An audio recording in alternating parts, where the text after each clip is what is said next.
Welcome to the Locked Room Devlog. Here I am just going over the design of my game, the Locked Room Murder Mystery Game, as I improve it, tweak it, get it closer to completion for the upcoming Kickstarter where I will be publishing it as a book.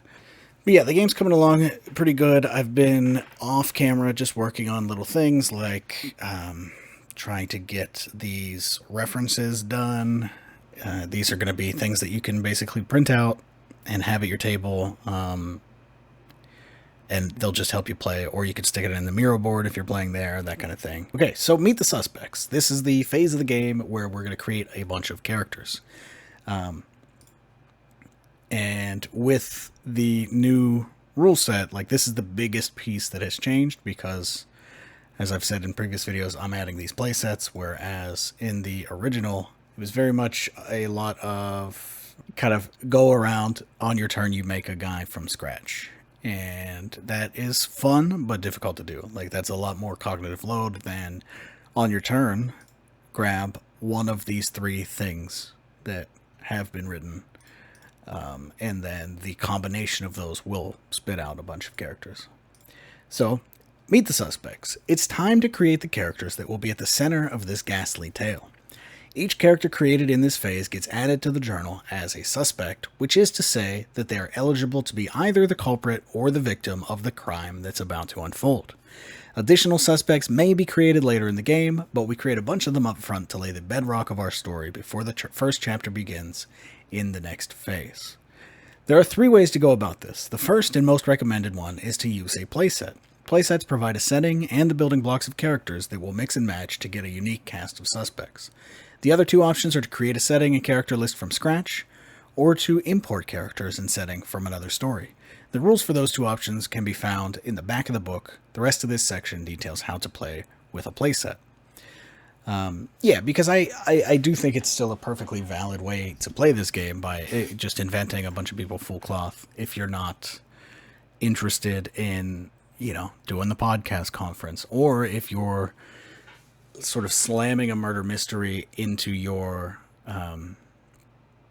existing setting. Like, if you're running a D&D campaign or something and you wanted to do a murder mystery, you could use this game and just slam all of the characters that you want to get involved.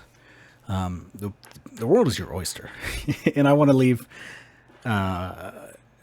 room for that in the game. So preserving that original rule set for creating things from scratch, and then also just adding some guidance on, you already have a setting, you want one of those people to get murdered, let's see it. Or you're already playing a game, like let's say you're playing, again, D&D or Blaze in the Dark or something, and you want to use sort of the framework of this game to play a murder mystery. And I've got a lot of ideas for that as well, where, like, you could even GM it where the players are playing like the detectives as like their usual characters. I don't know. There's a lot of stuff. I want to test it out. I want to play with it, and we'll see what happens. Okay, so I think, yes, selecting a case file. I do see is to use a case file. A case file. Case files are playsets which provide a setting and the building blocks for characters that will mix and match to get a unique cast of suspects. Cool. So selecting a case file, I don't think this needs to be 1, 2, 3, 4, 5. So I'm going to remove that. But there are a handful of playsets, there are a handful of case files in the back of this book to choose from. There are probably more to be found online or in Locked Room case file volumes sold separately. Choose one and make sure everyone at the table can access it. We're going to throw like a TKTK here because, as I mentioned in the publishing an RPG video yesterday, I think I published that yesterday, filmed it a couple of days ago,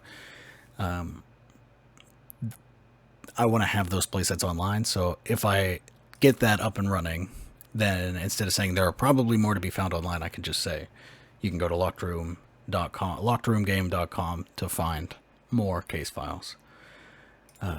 Pulling cards. So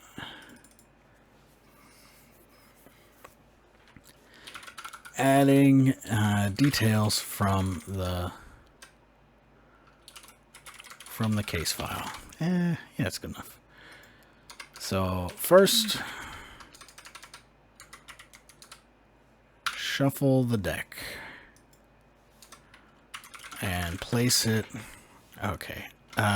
So here is where, rules-wise, how much am I confirming the existence of these references? Like, is the assumption that you've printed out all of the references, and so I can say, shuffle the deck and place it on the Meet the Suspects kind of reference tile, or should these just exist and you'll know how to use them? That is a question I want to know, because there is a world, right? Like, I am assuming that you'll print out these,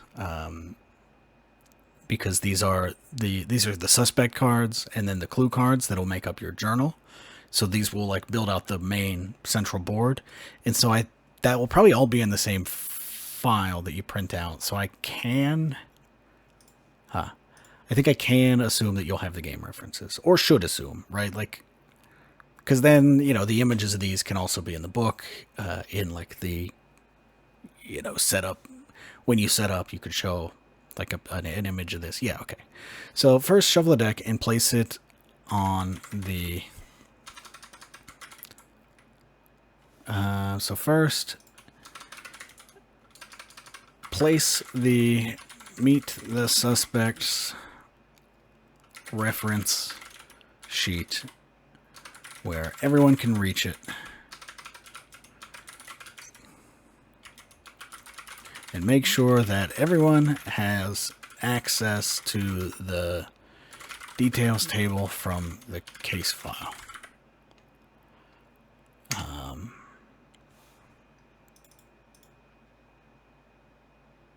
Oh, I already said that. So actually, choose a case file and make sure everyone at the table can access it. Then read the, what do we call it? Read the pitch. Read the pitch from the case file out loud and get a shared idea of, and make sure everyone playing has a shared idea of the setting that your story will take place in. Let's see. As well, tone setting. Tone setting is so important. So maybe this is a second. TKTK about... Yeah, let us... Here's the thought pattern that has just occurred to me. It's the tone setting of this is pretty important, I think. And it is the kind of thing that will happen sort of naturally by picking the case file. Like, choosing death at a podcast or conference. Like, you are... I would love to see somebody try to play this completely deadpan, completely, like, serious, almost thriller-type murder mystery. But if you're picking the death at a podcast or conference, you're probably going to have a very silly game. Whereas, you know, something like a small town turmoil... Why don't we rename this? Small town turmoil. Small town turmoil, like, it's going to be a much more sort of intimate setting, a lot of characters that know each other, a lot of interlacing, like, messy relationships. So you could end up with a much more serious story. And murder mysteries themselves range, of course, from... Like, they're all serious, I guess, because, I mean, it's murder. It's sort of the great contradiction of the genre is that it's not the most serious genre. If it were more serious, suddenly it's horror. But that's going to be that's probably a whole media conversation that somebody could have. So it's inherently a little bit silly, a little bit more based on, like, deduction as opposed to, like, the actual grisliness of any given murder. But we do need to have a grisly murder, otherwise there's nothing to deduce. So the tone setting and, like, where on that line do you want to be feels pretty important. So setting the tone. And this is where we could say, read the pitch from the case file out loud and make sure everyone play has a shared idea of the setting that your story will take place in. Have a discussion about the tone of your game. Tone your story will take. The tone. Have a discussion about. It just sounds so robotic when you say shit like this. Have a discussion about the tone you'll take, but it's important. I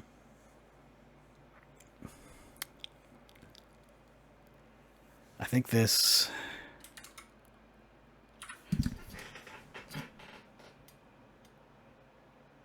I think this calls for. Where is? Just one second, and maybe I'll edit this out. Maybe I'll just shout from across the room. I'm looking for something. My game collection is over here. Sort of in disarray. It's sort of in disarray.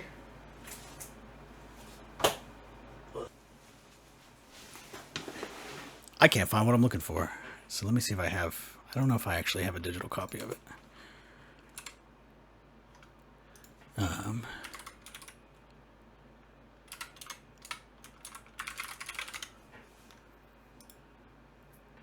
I do. Okay, it was in a big bundle.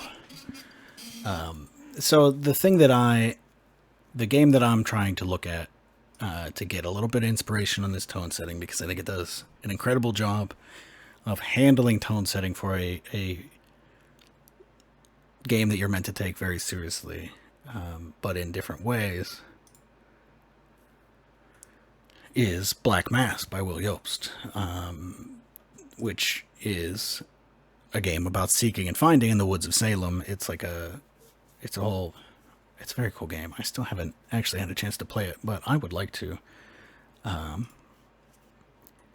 Yes, let's see. Building the spread. Where is the bit that I'm talking about? October. Okay, I passed it already. Right, here we go. Mode of play. So this very brief sentence right here makes you do what I'm trying to think of here with the setting the tone, and it does it so sort of sleekly, easily, and also thematically. Like, it's really good. So the players and the proctor choose the mode of play: October, December, or February. October for bubbling cauldrons, broomsticks, and high witchiness. December for eerie exploration and historical fidelity. February for hard horror and blood-stained snow. This will determine the starting spread prompts and what Catherine and Lydia find in the woods.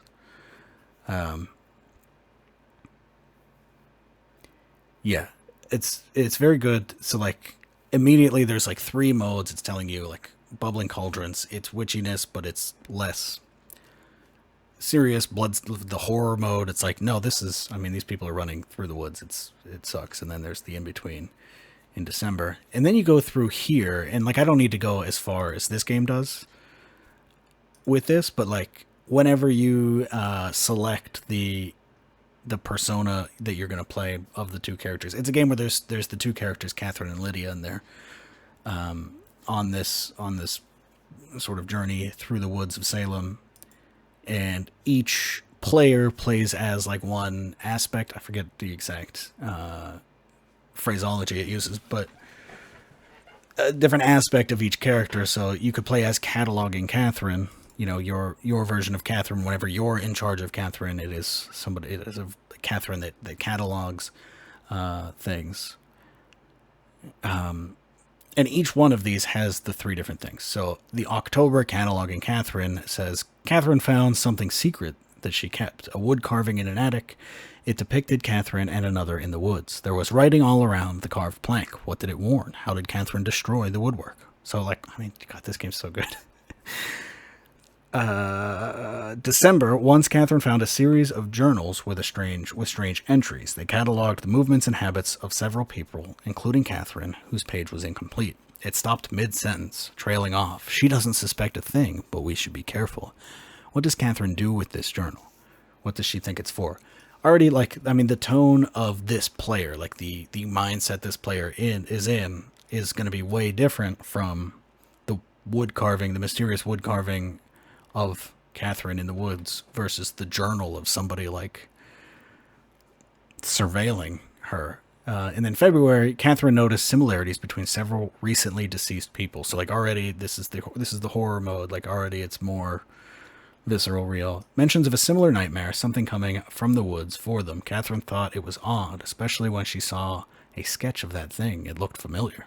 What is it holding, and what does this dream thing do with their prey? Yeah. All of this is an aside to say there's one way to do the tone setting is to say, talk about the tone, talk about if it's going to be silly or serious, whatever. Another way is to build it in this like very interwoven way. And so I wonder, oh man, I wonder where that should be, if that should be the way I do it. Because my first thought immediately is that could be, that could be another thing that's on the playsets, like just a simple 1 to 2 sentence tone. I don't know. Or maybe the playsets just handle it already. Like maybe saying like this is Death at a Podcast Conference handles it. I don't know. I'm trying to be, it's the kind of thing I'd like to be intentional about with this game because, again, there's this, like, big gulf between the reality of murder and, like, how horrific that is and the experience that murder mysteries provide, which is a completely different thing than horror, which horror can be about murder, but it's like you're supposed to be afraid. You're never supposed to be afraid, really, in the murder mystery. You're supposed to want to know who did it, who done it. Man.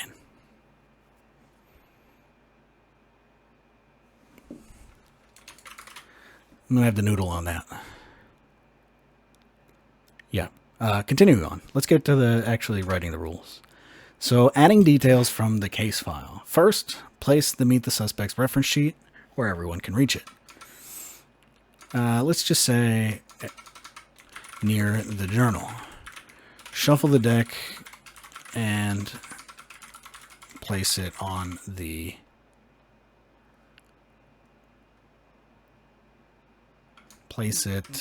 in its spot on the sheet.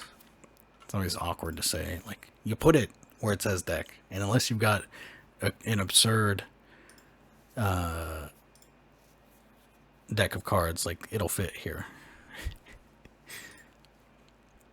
Oops. Where was I? Then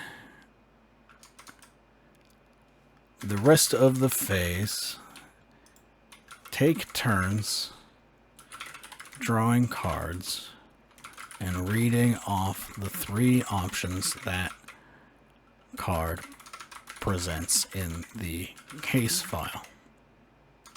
In the case file's detail table.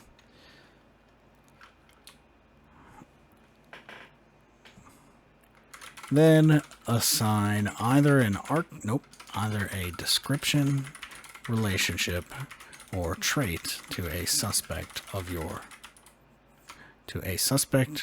card of your choice.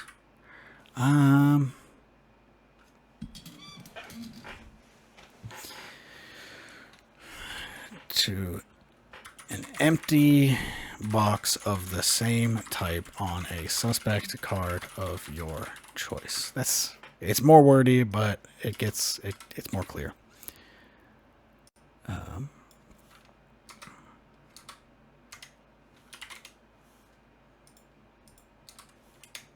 Descriptions and traits are added to 1 suspect card, and then relationships get added to 2 diagonally adjacent cards using the relationship boxes in the connecting corners. So that is where in the actual layout I'll have something like this with the sort of on the page, like descriptions and traits go here, relationships are shared by 2 suspects. Cool.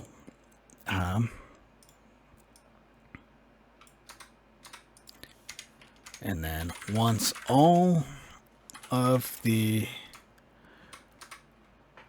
once you've drawn all the cards in the deck, and thus 20 details have been added,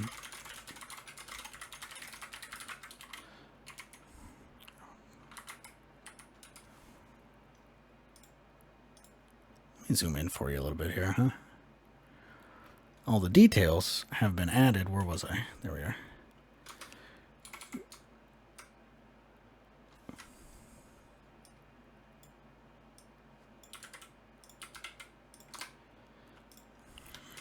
Continue taking turns adding names to every suspect card that has at least one detail. Some suspects will likely be blank, and this is okay. This is okay. All right, and these have moved. So let me just get those on the clipboard. Okay, so name the suspects. That is done. Now it's time for the story begins. So the story begins. I have scratched out here, come up with a chapter title where the setting and characters we've already generated are introduced. Add it as the first chapter of the table of contents. So the table of contents has been moved to an optional rule because it's great. I think it's really more great for people that are already big fans of murder mystery novels in particular, and can otherwise be a bit of a distraction to people who aren't. And I have played like a lot where I personally have forgotten to even do it. So yeah, it's a fun rule, but it's not necessary. One of those things you don't know it's not there. You know, like, you don't feel something's missing when you're playing this game without it. But if you add it, it's like fun and exciting. So that's perfect for me as like an optional add-on that you can do if you want later in the book. Grab the reference from the play kit labeled "The Story Begins."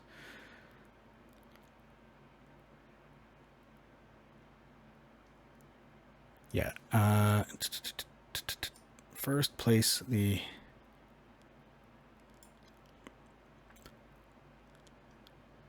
We'll get the wording of these, because I like both ways I've worded this, but for different reasons. So grab the reference from the play kit labeled "The Story Begins" and place it near the journal. Shuffle the deck and place it in the designated spot on the reference. Did I get the exact same wording here? I didn't even know Oh no. Okay, this is better. Place it in the designated spot on the reference. It's better than place it in its spot on the sheet. Nasty. Place the killer on the suspect who was named last. In case you forgot, the killer is a game piece that represents the murderer's influence. That represents the influence of murder on our story. Cool. We'll take turns. Let's get rid of wheel. Take turns writing chapters that establish the narrative in the lead up to the murder. Each chapter will introduce a new piece of evidence called a clue, which will be added to the journal. Resume the turn order as before, following the steps on the next page. Keep chapters brief. We don't have to come up with some complex situation or fill every single chapter with loads of details. It's good to start with either an idea of characters you want to see interact, like, I want to show Chester and Miss Claretta together, or a specific clue you want to add. I want a documented instance of Jerry being lactose intolerant, and see where it takes you. We each have final say over our own chapters, but are of course encouraged to ask for help and suggestions, incorporating or discarding them as we see fit. Just missing something. It's missing something that's explained in the next paragraph, right? I guess it's not. It sort of is. Let me move on and then I'll explain it. So writing chapters and creating clues. Draw a card from the deck and add it to... Okay, no, maybe it is fine, because this is like an overview, right? And then this is the rules for it.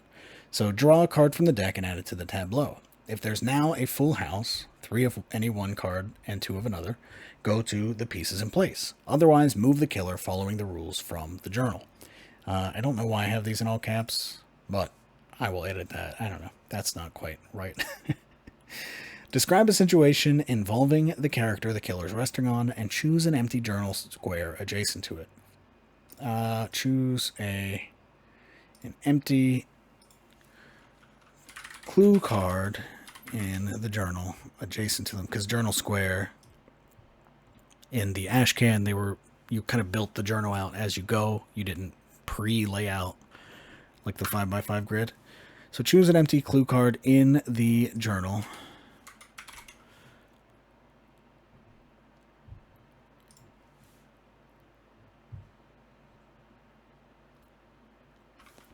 I don't think it has to be adjacent. Choose an empty clue card in the journal where you'll add a new clue or suspect.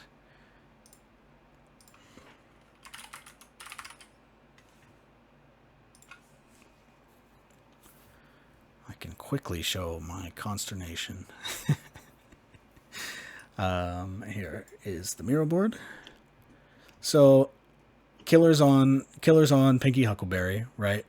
Or let's just do Pearl Oxford. Killer's on Pearl Oxford. I'm trying to tell you, grab an adjacent empty clue card. Okay, yeah. Perfect.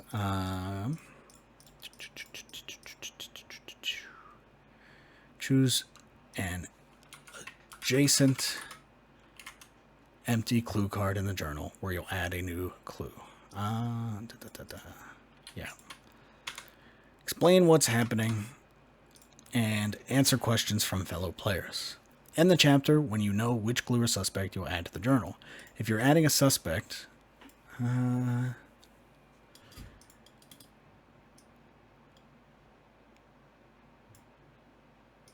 so this is sort of changed because this has never happened. Anytime I've played, like I have the in the ash can, you can add a new suspect as like part of your thing. Like, oh, I'm introducing a new character, but literally nobody has ever done it. So maybe it just doesn't need to be an option. Let's just cross that out for now because, yeah, I do want there to be the option to add new characters as the game goes on, but nobody's done it in this way, so maybe it needs to be moved elsewhere.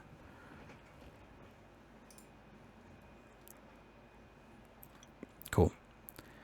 If you're adding a clue, right, cross this out as well.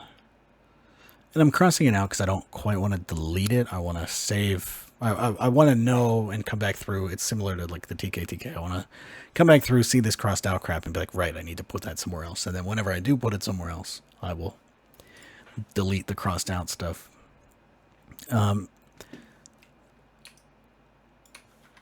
Your clue can be just about anything. Physical evidence, a conversation someone had, the weather, or even an intent that was shown.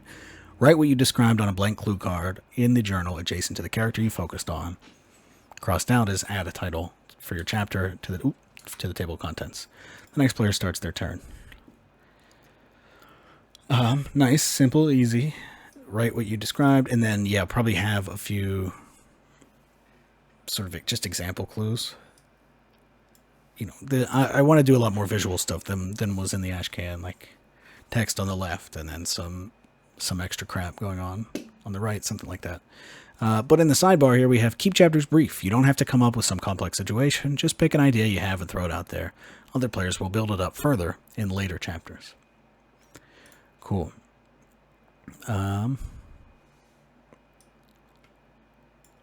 Go to the murder. So I'm moving the pieces in place. It's not called the pieces in place anymore. It's just called the murder. It's less fun, but the pieces in place doesn't fucking mean anything. Okay, so the murder. Do not move the killer like you normally would. How long have I been going? Holy shit.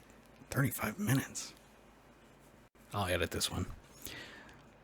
Do not move the killer like you normally would. The suspect currently being visited by the killer is murdered. Check which suspect the killer would have moved to based on the drawn card. This suspect will be the one to find the crime scene. We'll add some clues based on the cards in the tableau, establish key facts of the crime scene, and decide the time and place of the crime. Cool. Yes? Oh, right, the cause of death.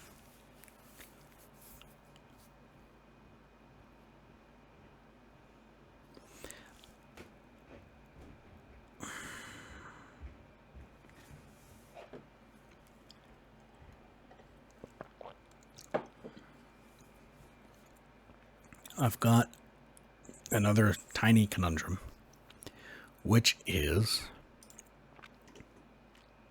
where do we do the cause of death? And the detective arrival. Yeah, it's got to be the beginning. Okay, I missed it. I was right the first time, but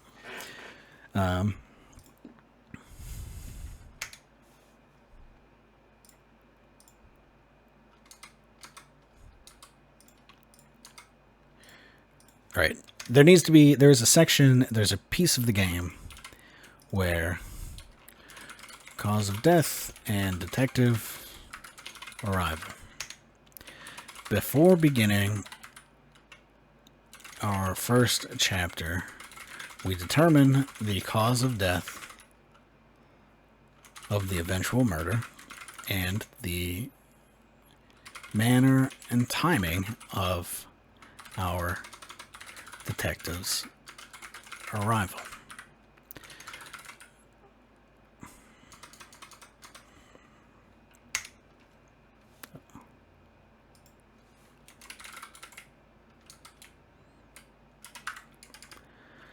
First draw.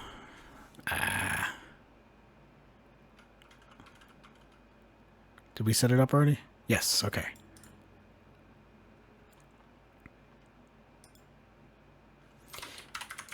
In this phase of the game, is it we or you? You'll take, yeah, this is something that I'm always, another thing I'm always sort of on the in-between is the how I'm addressing, because when I'm writing the rule book or reading it to myself, yeah, I do like we. It makes sense where it would say you're doing this, but whenever I factor in the fact that often when I'm playing these, you're reading them out loud. Like you read the rules out loud, so everybody's on the same page.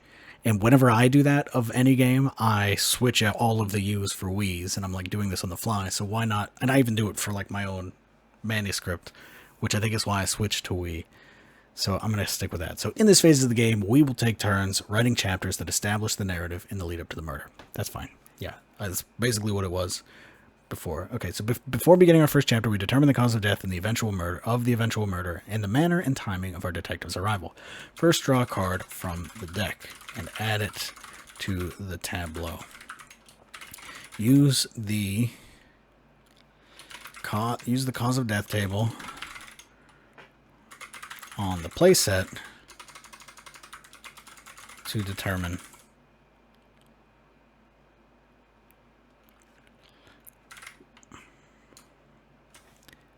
and find its entry on the cause of death table on the playset. Perfect. Yeah. We do this before the story begins.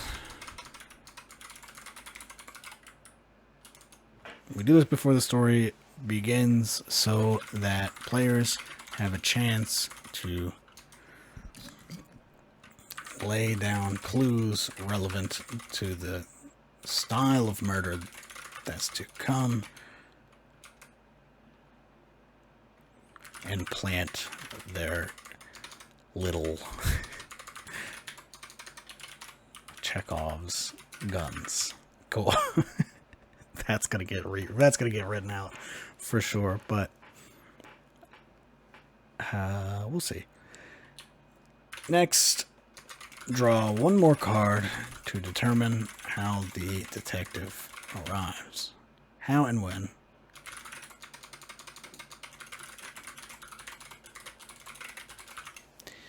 is this? Yeah, this is also on the playset.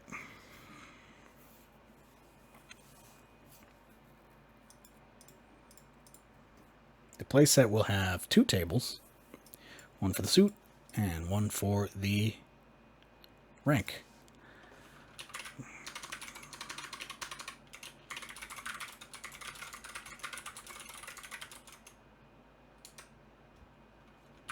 The suit determines when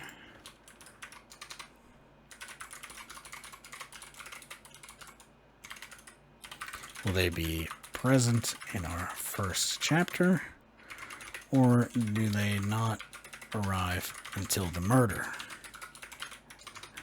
happens? The rank of the card drawn determines why the detective arrives.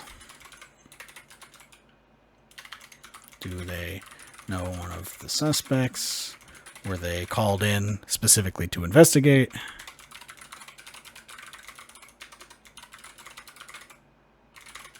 Etc.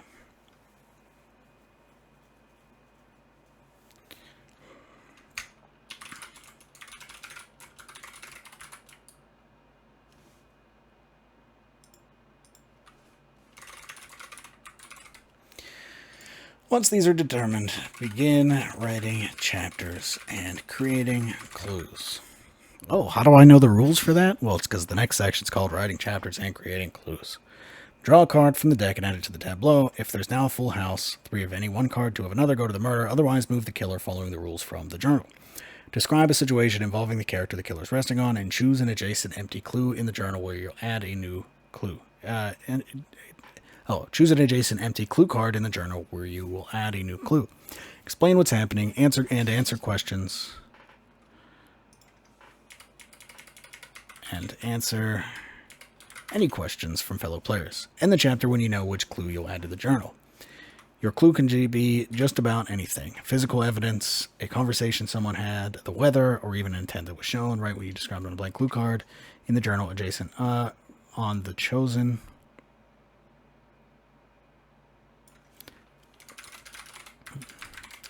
clue card. Okay. The next player then starts their turn. Boom, the murder. Do not move the killer like you normally would. The suspect currently being visited by the killer is murdered. Check which suspect the killer would have moved to based on the drawn card. The suspect will be the one to find the crime scene. We will add some clues based on the cards in the tableau, establish key facts of the crime scene, and decide the time and place of the crime. Clues of the crime scene. Each of the cards ranked Ace through 5 will add a clue based on the number of that card that was drawn. Refer to the table on the case file and write the 5 entries.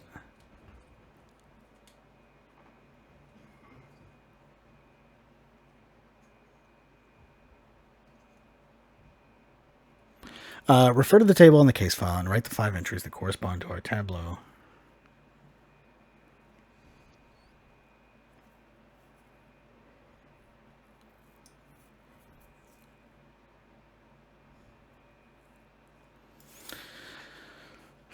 Go through each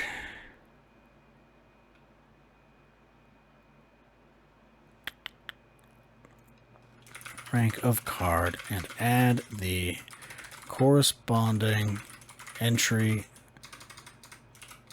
from the table to the journal. Talk about each one as a group, fleshing out any details until you reach a shared understanding of what that clue means. What that clue is of that clue.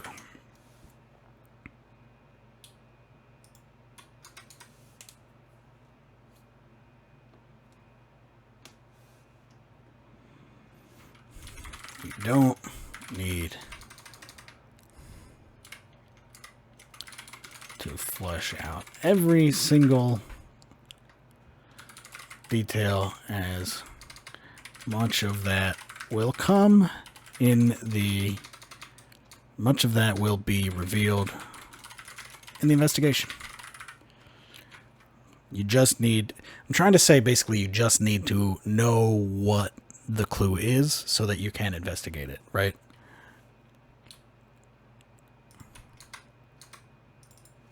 Just fleshing out a few details until you reach a shared understanding of that clue. Leave some blanks so that the clue can be... Leave some blanks that can be... Don't explain everything about the clue, as that will come from the investigation. Can't even type. A most murderous chapter. As a group, we'll now figure out where and when the victim is found. Consider how the victim might be found alone and why the chosen character will be the first one to find them. Consider what leads the victim to find the victim, who else is there with them, and what they do immediately in the aftermath. Once we have a shared understanding of the murder, we'll flesh out the crime scene clues. Oh, come on. Who wrote this? Once we have a shared understanding of the murder, we'll flesh out the crime scene clues in detail. Go through each card rank, starting with ace, proceeding to 2, then 3, 4, 5. For each one, determine which clue gets added based on how many of that card are in the tableau. Well, what am I doing up here, then? Fuck. Alright, anyway, let me keep reading before I just start rewriting everything for no reason. Because this is better. I mean, whatever what I did previously is better than what I just did. Disgusting. Now that we have the details of the crime scene, we'll tidy up the narrative of its discovery. Ensure everyone's on the same page with these details. Once done, we'll move to the investigation. And then, sort of the sidebar here is, remember, this is the locked room murder mystery game. Your victim should be found in a locked room, which is a detective novel shorthand for an impossible situation. It may be a true locked room, or it could be somewhere you couldn't immediately conceive how the killer would escape from, unseen and unheard. And this is the kind of thing where, like, this is totally optional. I just like it. I like locked room murders. It's called the locked room murder mystery game. If you have no idea what I'm even talking about, the game is still going to be great. But getting people to think of a locked room is fun, as seen by how many locked room murder mysteries there are published. Yep. Okay, so each of the cards ranked 8 through 5. Go through each rank.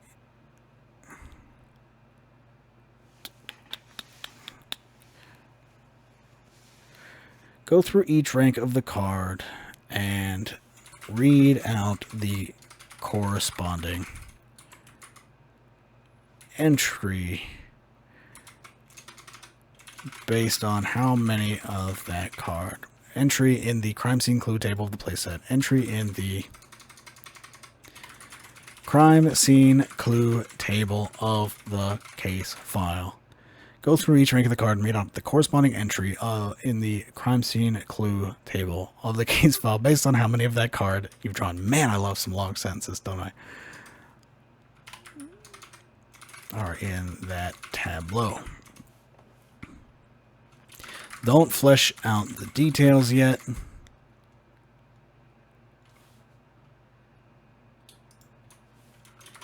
Once you know which clues will be added,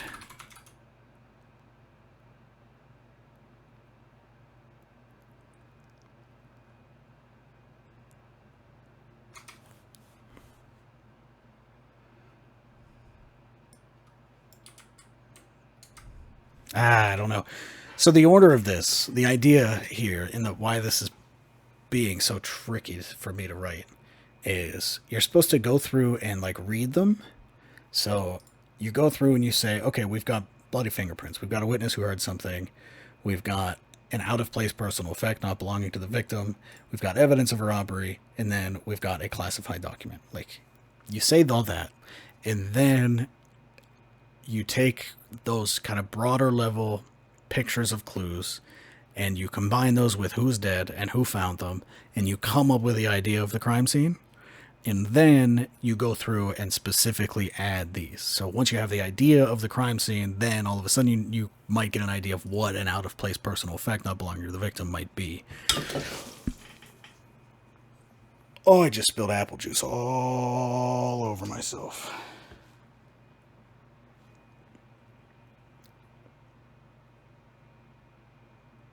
Yeah, I mean, I'll be back. I'm editing. I'm going to edit this video down anyway because I'm at 50 minutes somehow. Man, I wanted to drink that. That's terrible. Oh. Oh, and all these puzzles. All right, all right.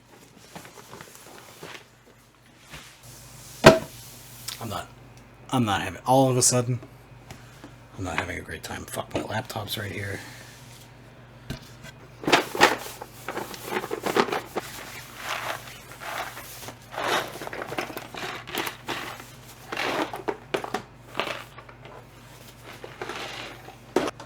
Oh no. It's so much apple juice.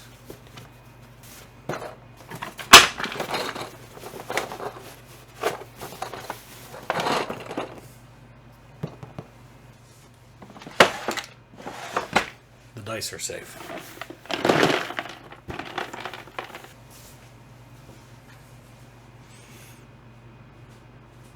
All right, anyway, where the hell was I?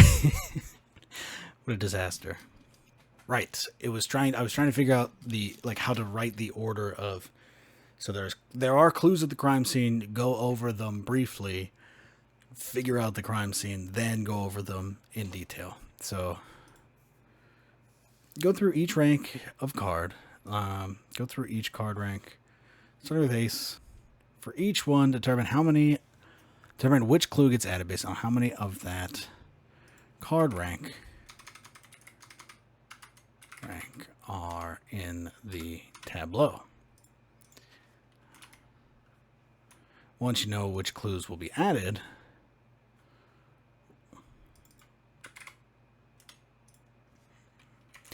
we can begin describing our most murderous chapter.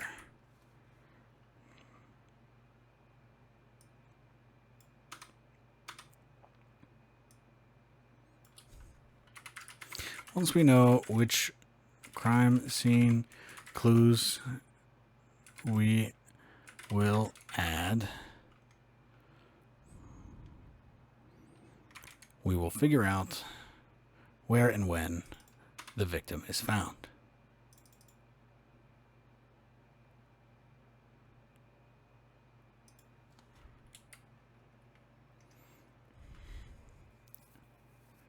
Each of the card ranks from ace to 5 will add a clue based on the number of that card, that was drawn.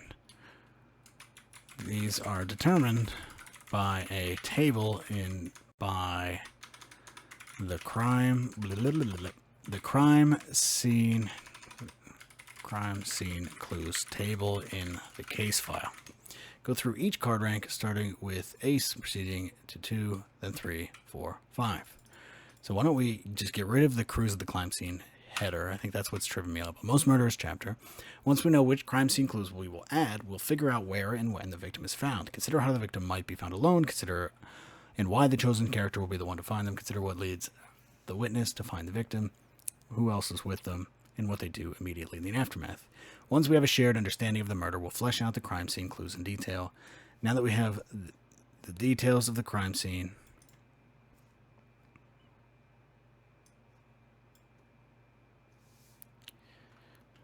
we'll flesh out the crime scene clues in detail and add them to empty spaces in the journal. I guess here's where I could just say, in the off chance that you run out of empty spaces, combine the extra crime scene clues with existing clues in the journal.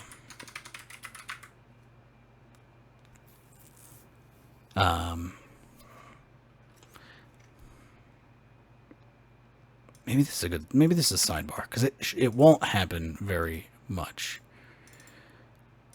All right, so in the off chance that you run out of empty spaces, empty clue spaces in the journal, combine the extra crime scene clues with existing ones.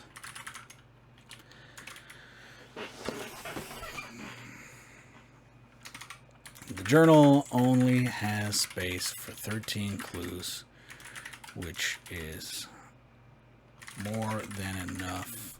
Which is more than enough that you'll need, which is more than enough to tell a satisfying story. Yeah, perfect. Whatever. Just throw away. Once done, we'll move to the investigation. Cool. Once done, we'll move to the investigation. Ooh. What the hell is going on? Which uses new rules, which adds a few new rules. A few new rules for the journal.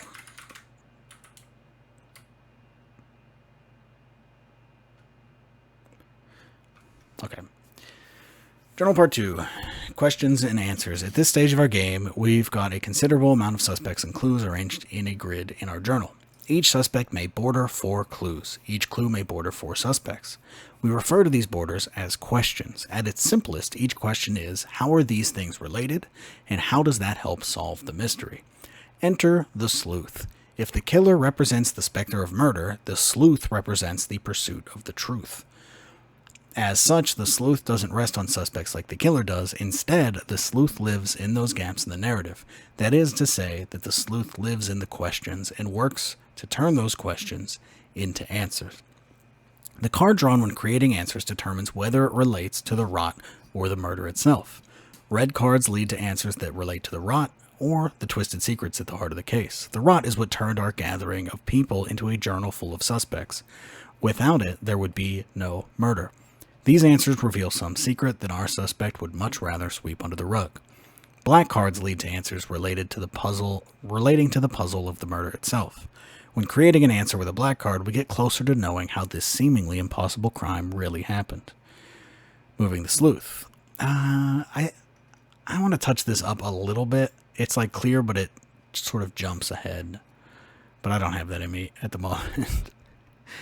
Moving the sleuth. Think of the questions like a grid of streets between our note cards. When moving the sleuth, you'll move it through a number of intersections made by these streets, going left, right, or straight at each one. Additionally, the sleuth moves through answers without using movement. I've never played with that. I've never mentioned that. I've never used that. Just getting rid of it. The rot. That's all right. This is Hush Hush House. I beg your pardon, Carnal Race?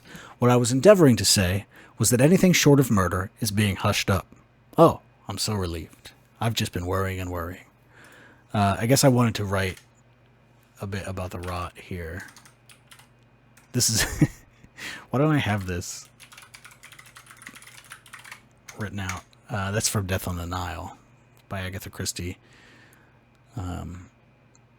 Where somebody was reticent to speak because of some other secret, some other bit of the rot that they didn't want to be revealed, and Colonel Race, who is Poirot's friend, was like, don't worry.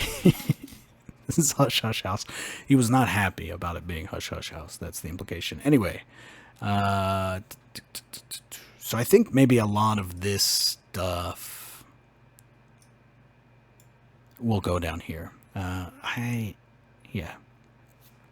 think that might be my unwillingness to engage in it might be an indication that I'm done with this today, and maybe I'll come back tomorrow or the next day to finish that out. But this has been an overlong episode of Locked Room Devlog. I got through a decent bit, so I'm not complaining. I appreciate, as always, if you've watched this.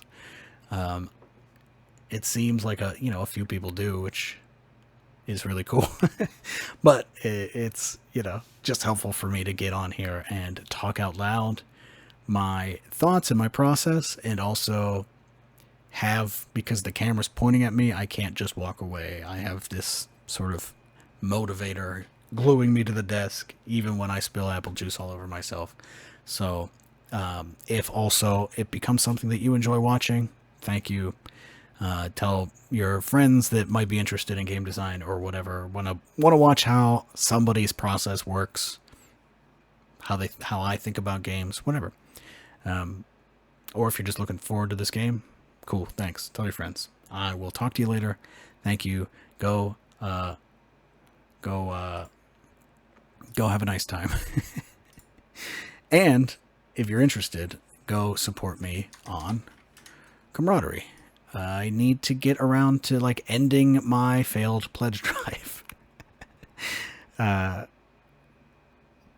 But I'm trying to, I need to like send an email out to my newsletter saying like my pledge drive was a complete failure, but I am trying to figure out the words to do that doesn't make it seem like I'm destroyed about it, because it was maybe I just gotta do a little video about it, I don't know, because it was like an expected outcome was that it wasn't successful, right?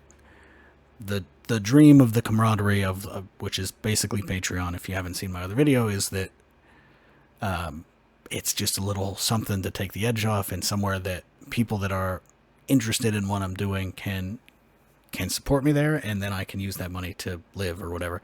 But it's not necessary. It's one of many pathways forward for me doing this stuff. I am going to keep posting there. Like, I post these videos there. I'm going to try to do some more stuff over there. But, yeah, if you build it, they'll come. If you just say you're going to build it, they might not come. That is what happened. And that's fine. The future is different. I will talk to you later. I'm rambling about my own self at this point. So thanks for popping in and watching this, if you got this far. See ya.